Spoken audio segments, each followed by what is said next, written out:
Verily, verily, you have pain and sorrow. God knows that you have pain and sorrow. God knows that countries are suffering. Hallelujah. Hallelujah.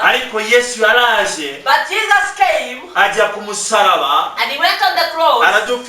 He was hanged and died for us. He died because of our sins. And he carried our poverty. He carried all our burdens. And he crucified it on the cross. So that all those who believe that will believe in him, they will be encouraged.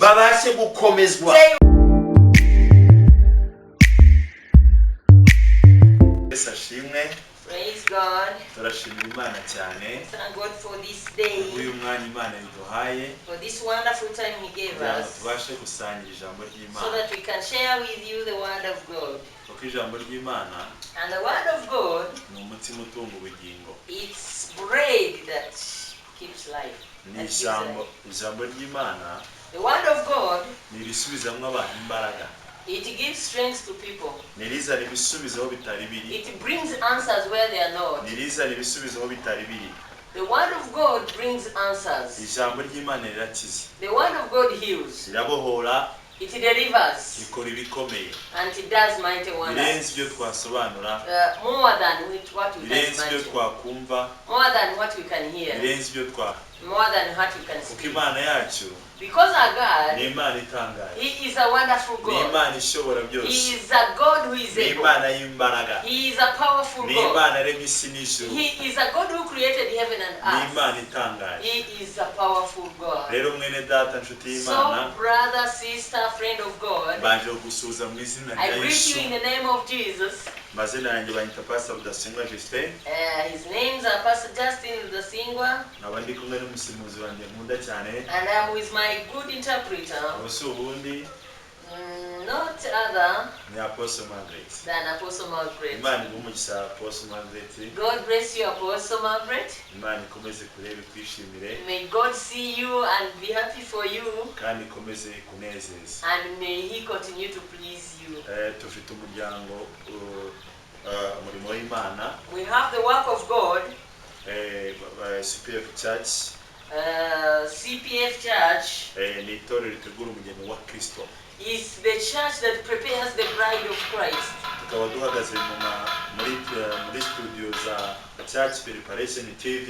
And we are standing in the studios of Church Preparation TV. And we are inviting you to follow us and listen to the Word of God. My brother, friend of God,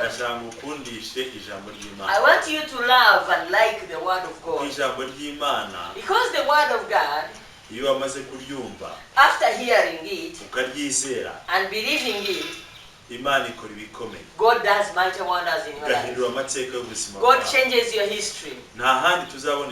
Nowhere else we shall see God. We shall always see God through His Word. May God bless you. We are going to pray. We are praying with you. And invite so many to come and listen to the Word of God. In the name of Jesus. Father in heaven, we humble ourselves and we thank you and we glorify your name because you are a powerful God. You are a God who is respectable. Father, we thank you. You are a God of our lives and you created us. So we are standing in this studio of Church Preparation TV so that we speak to your people. I pray for this time as we are standing. Bless us. And the word that you put on my heart, Lord, follow it with mighty wonders and miracles, so that whoever will listen and whoever that shall listen, it will help them. It will heal them. You are a God who heals. You are a God of peace. bibakorera ibikomeye. Give them peace and do abarwaye indwara wonders for them. zibakize. Those who are sick, heal them. dutumira ijambo And Father, follow this word. mu izina rya Yesu In the name of Jesus. bikore ku mitima benshi So that this word touches many hearts of bari muri iki gihugu cy'u Rwanda, here in Rwanda, bari mu mpande enye z'isi, all over the world. mu izina rya In the Yesu. name of Jesus. Mana uri Imana yo kwizera. Father, you are a God who is waravuze faithful. muzabana natwe. You said you shall be with bana us. natwe. Be with us today. uhagararane natwe Stand with us, kugira ngo Lord. ubashe gukora imirimo That you n'ibitangaza will do your work mu in mighty izina wonders rya and Yesu. miracles. In the name abo of Jesus. satani yaboshe Whoever that they take you bound, babohorwe n'imbaraga zawe, that they will be delivered by babohorwe your n'ijambo power. ryawe That they will be delivered mu by your izina word. rya Yesu. In the name of mu Jesus. izina rya Yesu. In the name of abacitse Jesus. intege bose Whoever that are weak, bongererwe imbaraga mu that izina they rya will be Yesu. strengthened. bongererwe imbaraga mu That izina they rya will be Yesu. strong in the name Mana of ndagushimye Jesus. kuri uwo kwizerwa. Father, I thank you because you are Mu izina faithful. rya Yesu. In the name of Jesus. Amen. Amen. tumaze gusenga As we finish praying, ndizera neza I believe Imana igiye gukora ibikomeye. God is going to do His Imana works. iguhe umugisha rero God bless you. wowe ugiye kumvira ijambo Whoever that is going to listen to the mu word. izina rya In Yesu. the name of Jesus. ijambo tugiye kuganira uyu So the munsi word we are going to read, to share, ni ijambo rivuga ngo ihumure nyakuri. it's a true encouragement. The true encouragement. Yes. Yesu ashimwe cyane. Amen. ihumure nyakuri. The true encouragement. Hallelujah. Amen. muri iyi si turimo In this world we live in, tujya duhura n'ibitugoye, we meet many problems. tujya duhura n'ibituruhije. We encounter problems. Hallelujah. Hallelujah. ariko ugasanga But you find na akenshi most of the times, kubera kutamenya, because we don't know, kubera kudasobanukirwa ijambo ry'Imana, because we don't understand the word of God, kubera kutamenya imbaraga z'Imana, because we don't understand the power of ugasanga God, abantu barahungabanye, you find people are moving up and down. ugasanga bamwe biraviramo kurwara za stress People are stressed up. cyangwa bakagira za stroke, Some people suffer from even stroke. cyangwa bamwe bakiyahura Some even kill themselves kuko babuze ihumure because they don't have someone to mu bibazo encourage them bahuye nabyo, in the problems they mu bibazo encounter. byabagoye. Whatever they encounter muri iyi si turimo in this world, hari ibibazo bitandukanye, there are many problems. hari uburwayi, There are hari sicknesses, ubukene, there is poverty, hari intambara, there is war, hari ibibazo there bitandukanye. are many problems. ariko ndashimira Imana But I thank God ko ariyo yonyine, because He's the only one, niyo yonyine the only one ibasha guhumuriza who can come and encourage umutima you. w'umuntu Imana yaremye. He is the only one who can encourage the heart of a man He created. Haleluya. Amen. niyo yonyine He is only ibasha guhumuriza imfubyi, that can come and encourage the ibasha orphans, guhumuriza abapfakazi, that can encourage the widows. ibasha guhumuriza abatawe, He is the only one that can encourage those ibasha who are guhumuriza left alone. abibagiranye, He is the one who can encourage those who are forgotten. ibasha guhumuriza ku kibazo icyo ari cyo cyose. He can encourage you in whatever problem you are going through. Haleluya. Hallelujah. Reka dusome ijambo ry'Imana Let us read the word of God. tugiye gusanga We are going to find it mu butumwa bwiza bwanditswe na Yohana in the Gospel of John, ibice 16 chapter 16, umurongo wa 20 verses kugeza umurongo wa 22. haravuga ngo verse 20.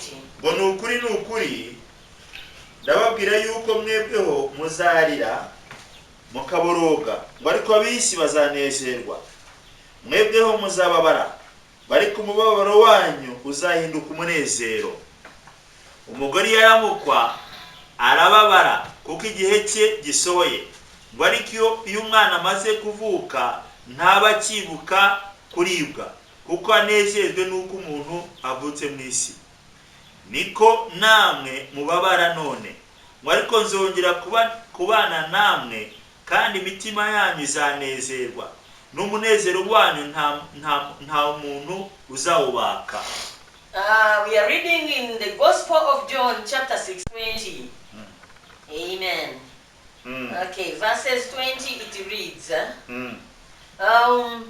Verily, verily, I say unto you, that ye shall weep and lament, but the world shall rejoice, and ye shall be sorrowful, but your sorrow shall be turned into joy. A woman when she's in travail has sorrow, but her hour is come. But as soon as she is delivered of the child, she remembereth no more the anguish for joy that a man is born into the world.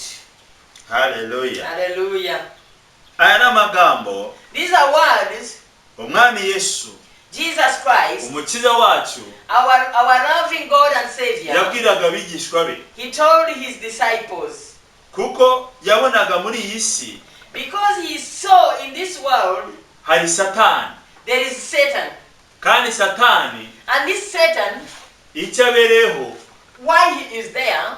Nukubabaza abantu b'Imana. He is there to let people of God suffer. Nukubananiza. He is there to fail us. Kuko birabivuga neza. Because the Bible says. Ngo yaje ari umujura. He came as a thief. Aje kwiba. To steal. Kwica. To kill. No kurimbura. And to destroy. Ibyo byose Umwami Yesu yarabirebaga. All that Jesus looked at it. Yarebaga imibabaro bazahura nayo. He saw all the pain and sorrow we will go through. Biyemeje kwiyegurira Imana. Because we have decided to follow God. Biyemeje gukorera Imana yabo. Because we have decided to serve God. Ndashaka nkwibutse mwene data. I want to remind you, my brother, my sister, the devil doesn't like you. Ntabwo kwishimira. He doesn't like you. Ntiyishimira kubaho kwawe. He doesn't like you to be there. Ntiyishimira iterambere ryawe. He doesn't want you to prosper. Ntiyishimira urugo rwawe. He doesn't want your marriage to survive. Ntiyishimira ibyawe. He doesn't want anything for you to do. What he wants all the time ni ukuguteza imibabaro. is to bring sorrow to you. Is to bring problems.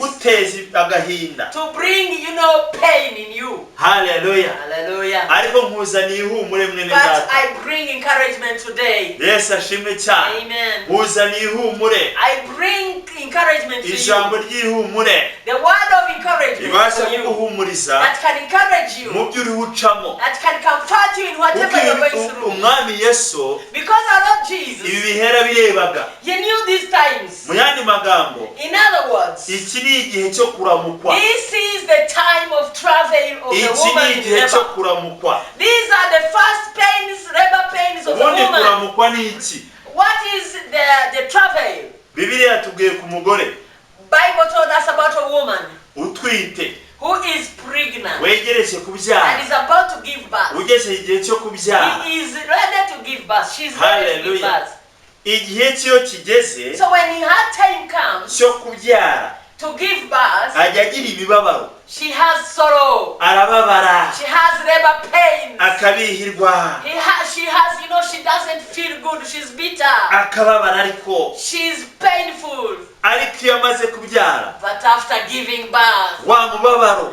That pain. Wa mubabaro. That sorrow. Ntabwo yongera kuyibuka. She doesn't remember it anymore. Kuko muri we amaze kubyara. Because she has given birth. Yabonye umwana w'umukobwa. She has got maybe a child. Yabonye umwana w'umukobwa. Or a baby boy. Yes, ashimwe cyane. Praise God. Rero imibabaro y'abana b'Imana bacamo. So pains of the children of God. Cyangwa itorero ricamo. The pains of the church that is Yesu yabigeranyije no kuramukwa k'umugore. Jesus Christ compared it with the travail of a woman in labor. Cyangwa se mu yandi magambo. In other words, kuramukwa, travail, ni imibabaro.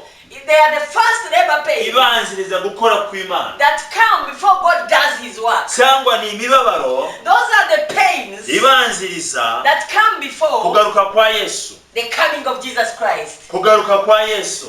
The pains that come before the coming of Jesus Christ. Yes, ashimwe cyane. Praise Jesus. Ubundi nta gitangaza wabona. You can never see a miracle muri iyi si Imana yaremye. in this world hatabanjirije imibabaro. Not until when you pass through pain. Yes, ashimwe cyane. Praise Jesus. Imibabaro. So the pain ku bana b'Imana. To the children of God. Cyangwa ku muntu Imana yaremye. To those who God created. Yes, ashimwe cyane. Hallelujah. Ni ikimenyetso. It's a sign. Ko ari Imana igiye gukora. That God is going to do something. Ko ari Imana igiye gukora. That God is going to do something in your life. Hallelujah. Hallelujah. Yes, ahabwe icyubahiro. May the glory be to Jesus. Nje kuguhumuriza mwene data. I come to encourage muri uwo mubabaro wawe. In your pain. Muri ayo marira yawe. In your cry. Muri ako gahinda kawe. In your sorrow. Hari Imana igiye gukora. There is something God is going to do. Hari Imana igiye gukora. God is going to do something for you. Kandi igikora. And when he does it, uraza kunezerwa. you are going to be happy. Uraza kwishima. You are going to enjoy. Yes, ashimwe cyane. Praise Jesus. Uburwayi burababaza. You know, sickness really pains. Ubukene burababaza. Poverty pains. Ubushomeri burababaza. Yeah. Lack of jobs, joblessness, it pains. Gutinda gushaka birababaza. When you delay to marry or to get married, it is painful. Kwiga ugatinda kubona akazi birababaza. Joblessness after having gone to school, it's painful.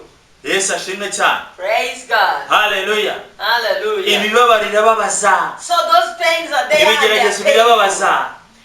Okay, those trials, they are painful. Ariko muri aka kanya. But at this time, ndashaka mubwire ngo hari ihumure. I want to tell you there is encouragement. Yesu yabwiye abigishwa be. Jesus told his disciples. Uyu munsi murababaye. That you have pain today. Umunsi muzongera kumbona. But there is another day you shall see me. Mumbona. And when you see me, umunezero wanyu uzaba ari mwinshi. And your joy will be full. Kandi nta uzabasha kubaka umunezero. No one will take away your joy. Church of God. Abantu b'Imana. People of God. Ndiyo ndavugana nawe. I'm speaking to you. Isi iriho iraca mu bikomeye. The earth or the world is going through a lot. Ibihugu biriho biraca mu bikomeye. No, many countries are going through pain. Turi mu bihe bigoye. We are in the last days. Turi mu bihe biruhije. We are in painful Turi mu bihe days. bibabaza. Yes, we are in sorrowful days. Corona irababaza. Corona is bad. Amategeko yarababaza. Its laws are very painful. Yes, ashimwe cyane. Praise Jesus. Hallelujah. Hallelujah. Ndashaka ngubwire ngo birababaza. I want to tell you it's painful. Ariko hari umwami w'abantu. But there is a Lord of Lords. Umukuru nyir'ibihe. The one who is above every time. The God of times. Ubasha kwinjira muri situasiyo ariyo yose. Who can enter every situation in your life. Ubundi and ni umwami Yesu Kristo. He is the King of Kings, Jesus Christ. Ubasha gutambuka. Who can go beyond. Agatambuka. And He will go beyond. Agatabara aho yaremye. And He will come and restore His people. Mu izina rya Yesu. In the name of Jesus. Yonda gutangariza mwene data. I am telling you today. Iyo mibabaro uri hucamo. Whatever sorrow you're going through. Icyo kibazo uri hucamo. Whatever problem you have. Gifite umunsi wacyo. It has its day. Hallelujah. Bibiliya irambwira neza. The Bible tells me. Ibigerageza Imana itanga. That the trials that bring. N'iby'abantu. That temptations and trials are all those common to man. And God always makes a way out of it. And in James, the Bible tells us. It tells us that you are blessed when you face trials and temptations. Because after those trials and temptations, after you were tempted, you are clothed with the crown of life. In the name of Jesus. All those pains, those diseases, all that poverty, it's not going to kill you. It's not going to finish you. That joblessness, it's not going to kill you. I bring you good news. I bring you encouragement. In the name of Jesus. Very, very, you have pain and sorrow. God knows that you have pain and sorrow. God knows that countries are suffering. Hallelujah. Hallelujah. But Jesus came. And He went on the cross. He was hanged and died for us. He died because of our sins. And He carried our poverty. He carried all our burdens. And He crucified it on the cross. So that all those who believe and will believe in Him, they will be encouraged. They will be strengthened. They will be built up and become new. In the name of Jesus. I call unto you, my brother, my sister, that you know Jesus Christ. He is the right encouragement. He can encourage those who are great. And He can encourage those who are people. He can encourage those who are educated. And He can encourage those who are rich. He can encourage even those who are poor. Because in Him, He says that come all you are heavy laden. Come all who are tired. Come and I give you rest. I want to remind you, my brother, my sister. This is the time of travel. This is a time compared of a woman who is pregnant and is having her first never paid. So it's a very hard time. Hallelujah. Hallelujah. But all those sorrows and problems, all those problems, they are for a short time. They are for a short time. Yes, Praise Jesus. They are for short time. Hallelujah.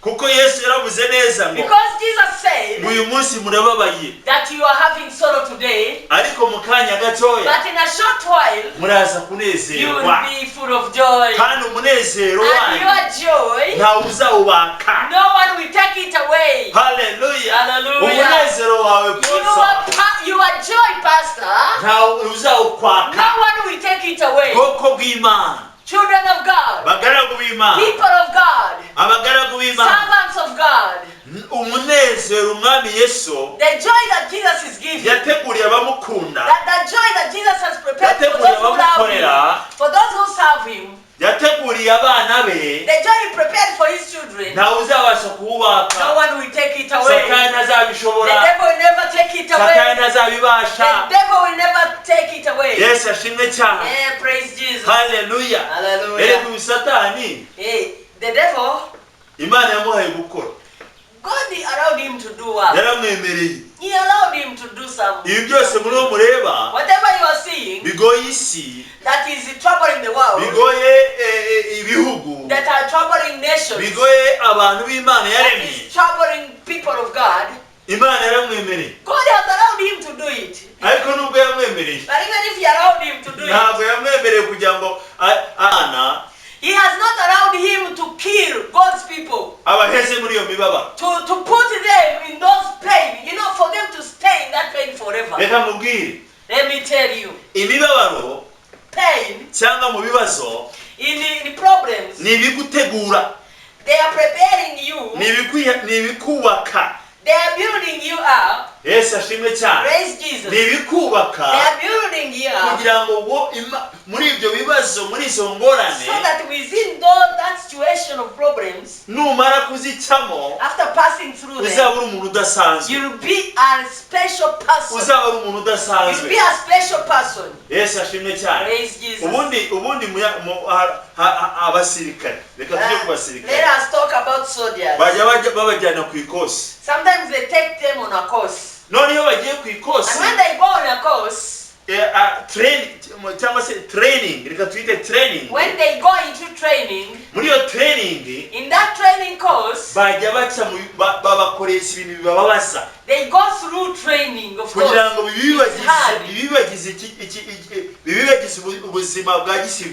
They go through hard work so that they forget the civilian life. Hallelujah. Hallelujah.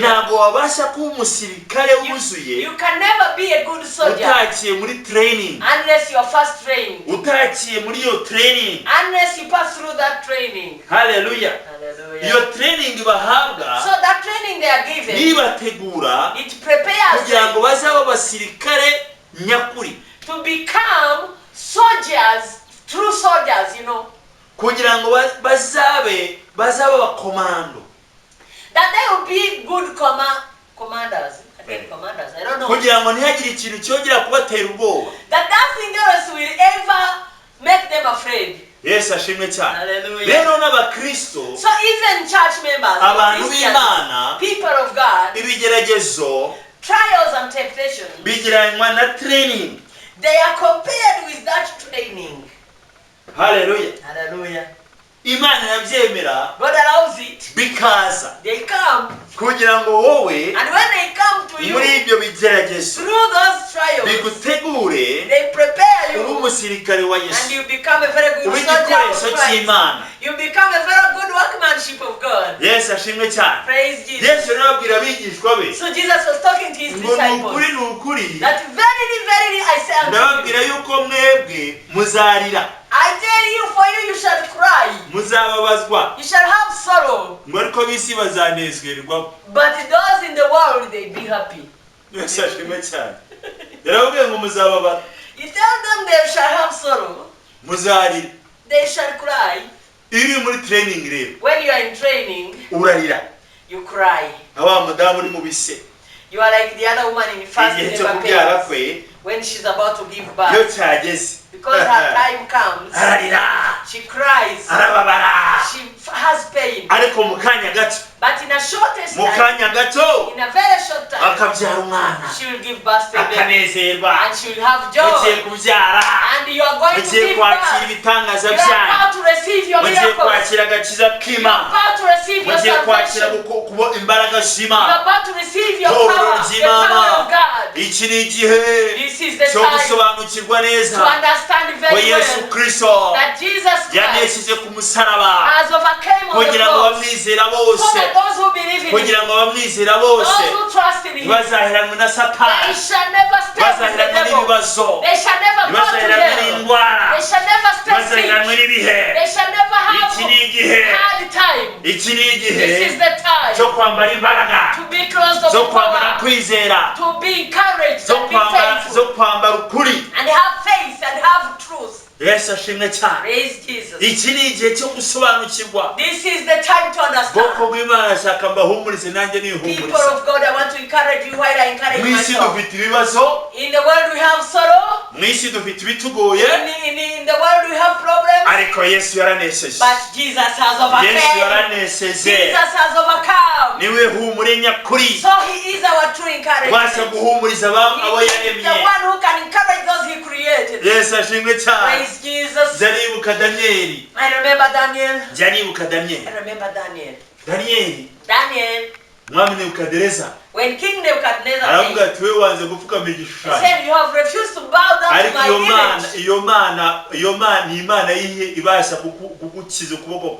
And who is that God who will save you from my hand? Who can save you from my power?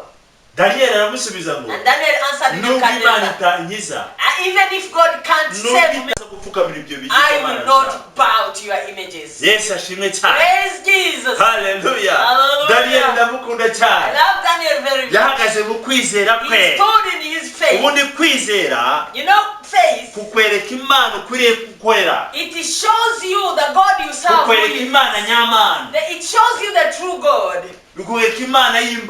Faith shows you a powerful God. Faith shows you a God above everything. And faith, it has eyes, it has ears, it has hands, it has legs. Praise God. Hallelujah. Hallelujah. People of God. Problem is not trials. Problem is not sickness. Problem is not corona. What is corona?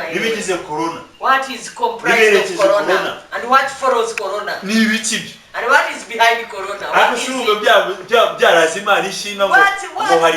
What is it before our powerful God? Do you think God can stay awake the whole night because there is corona? The Holy Scriptures tell me, hallelujah, amen, that God is everywhere at the same time. And He sees everything. And as if He is naked. Nothing is hidden in the presence of God. So whatever the devil is planning, and those who serve Him, God is seeing them. God is powerful than them. God is wiser than them. Hallelujah. God is righteous than them. He is everywhere at the same time. Omnipresent. He is the God I'm telling you that can restore you and heal you. I talked about Daniel. They prepared a very long pit of lions. And they put their lions which are hungry. Hallelujah. So that they will throw him there and they eat him. Let me tell you. Do you know that God is a God who is there, who is omnipresent? Even in the lion's den, he's there. aho bagucukurira hose Whichever pit they aho dig satani for you, yagushyira hose wherever the devil takes you, imana ihari. God is there. Yesu ashimwe cyane. Praise Jesus. Rero ikibazo kiraza, So the question is, kigera kuri Daniel, it comes to Daniel, uko yanze gupfukamira ibigirwamana, because he refused to bow to the images. ati simbipfukamira, He said, I will not bow to your image, kuko Imana nkorera, because the God I serve, ijambo ryayo his word, irambwira ngo it tells me sinzagira icyo that mfukamira I will never bow to any other God. cyaba kiri mu ishusho, Whether it's in the picture of anything in heaven, cyangwa ku isi, anything on earth, cyangwa cyo mu mazi. or anything under the waters. Haleluya. Singipfukamira. I will not bow. Ahagarara mu kwizera. He stood in faith. Ahagarara mu guhanga amaso Imana. And he stood in focusing to his God. Arakomeza arasenga. And he continued to pray. Umwami Nebukadneza ati mumujugunye mu rwabo. So King Nebuchadnezzar ordered for them to throw him in the den of lions. Haleluya. Hallelujah. Ariko ngo bamuteruye. But those who threw him there, bamujugunyayo, they threw him there, bazi ko bya Daniel byarangiye. they thought it is over. Ndashaka ntangariza isi. I want to declare to the world. Ndashaka ntangariza u Rwanda n'Abanyarwanda. I want to declare to Rwandans and the whole of Rwanda. Rwanda. Bisa nkaho Imana icecetse. Even if it is like God is keeping quiet. Bisa nkaho Imana idakora. Even if it is like God is not doing. Ntabwo bikwiye gukora ku Imana. It doesn't take away the working of God. Imana ifite imbaraga. God has power. Nta muntu yiteye ubwoba. No one is, making him to fear. Yaba ari Satani. Even if it is the devil. N'abadayimoni be. Even if it is his devils. N'abamukorera bose. And those who serve him. Imana ifite imbaraga. God has power over ifite them. ububasha. God has authority. Gukiza no kubohora abantu bayo. To heal and to save his people. Yesu ashimwe cyane. Praise God. Mw'iryo joro. That night. Iryo joro. That night. Bajugunyemo Daniel mu rwobo rw'intare. When they threw Daniel into the den of lions. Umwami abura ibitotsi. And the king could not sleep. Abura ibitotsi.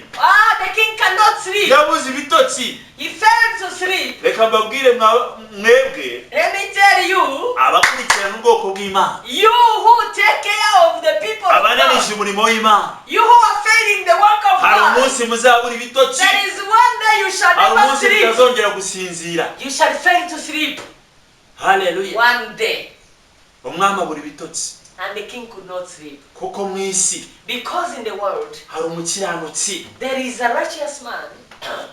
Bakozeho. They touched. Ubundi ijambo ry'Imana atubwira. The word of God tells ukoze ku mukiranutsi. that whoever touches the righteous. Iyo wakoze ku mukiranutsi. When you touch the righteous. Iyo wakoze ku itorero ry'Imana. When you touch the church of Iyo God. wakoze ku bwoko bw'Imana. When you touch the people of God. Ubutunzi urutoki mu jisho ry'Imana. That you are like pointing a finger in the eye of God. Ubutunzi mu mboni y'ijisho ry'Imana. You are pointing a finger in the eye of God. Umwami abura ibitotsi. So the king could not sleep. Umwami abura ibitotsi ariko. The king did not sleep. Imana iri maso. God is awake. Imana ikubereye maso mwene data. God is awake for you, brother and sister. I don't know what you are going through. Sinzi bikugoye. I don't know whatever is troubling you. But what I know. What I know. Yesu arahari kugira ngo gutabara. Jesus is there to Yesu arahari kugira ngo gukize. Jesus is there to restore Yesu arahari kugira ngo kubohore. He is there to deliver you. Yesu arahari kugira ngo kugirire neza. Jesus Christ is there to do good for you. Yesu ashimwe cyane. Praise Jesus. Yesu ashimwe. Hallelujah. Igitondo kimwe. So that morning, umwami ngo byuka kare mu gitondo. So the king woke up very early. Waje kureba Daniel. To go see Daniel. Ageze ku rwobo rw'intare. And when he reached the den of lions. Bajugunye mu rwobo rw'intare. Bajugunye mu Daniel. It was a very deep pit where Daniel was thrown. Daniel mugaragu w'Imana. And he called Daniel. Daniel, servant of God, the Most High God. Ati waba ukiriho. Are you still there? Ati ndiho. And he said, "Oh king, I am still alive." Kuko nta cyaha mfite imbere yawe. Because I don't have any sin. Imana yasanze nta cyaha mfite. And even God didn't see anything kuko nakomeze kwiringira Imana. Because I continue to wait upon God. Umwami arategeka. And the king commanded. King commanded to remove Daniel from the den of lions. Because those lions, God has closed their mouths. I want to tell you, my brother, my sister, you are going through a lot of problems. Those lions that are opening mouths, that problem that has opened its mouth, God is closing its mouth right now, so that He will do His work, that He will do His work and purposes for your life. You know very well, the word of God says that nothing can stop the plan of God. So that poverty can never stop the plan of God. Those enemies that are fighting you, they can never, trample with the plan of God. So what God has planned, He will do it on your life. He will fulfill it on your life. And even if they put you in the den of lions, even if the devil puts a piece there for you, it will never take away the working of God in your life. The king commanded that all those who have betrayed Daniel, those that have failed Daniel, the king commanded that all of them and their families and all their people be thrown in the pit of lions. And those lions, ate them like nothing. Hallelujah. Hallelujah. Let me tell you, my brother, my sister, there is a day for the devil. Whatever that he is doing, he has a time that he will be thrown in the pit of fire. So I am praying for you, my brother, my sister. Be encouraged. All those problems, they are not going to kill you. Believe God. Receive Jesus Christ as your personal Savior, and He will help you to continue standing with you in that problem. And after that problem, there is only joy. There is fullness of joy. There is fullness of joy. In the name of Jesus. Let us pray. Father, I glorify your name for these people because they heard your word. And those who will hear it, I pray for them. I pray interceding for them. That you are the one who can encourage them. You are the one who can comfort them. Please encourage those who are crying. Encourage those who are being tried. In the name of Jesus. I show you that widow. I show you that orphan. I show you that jobless person. I show you that one crying. In the name of Jesus. In the name of Jesus Christ. I call upon your grace and your mercy to be upon them and to help them. In the name of Jesus. Those sick that be healed. Those who have problems that there will be answers. So that Christ Jesus will be glorified. I praise you, Jesus. Because you are the one who heals. You are the one who heals. And you heal them. In the name of Jesus. Do mighty wonders and miracles. And your name be glorified. In Jesus Christ. Amen. God bless you, my brother, my sister. This is Church Preparation TV. We pass on the word of God so that it can touch your life. I am calling you, come to God, because God is good. Because those who trust in Him, they will never be ashamed. God bless you. Have a good time. In the name of Jesus.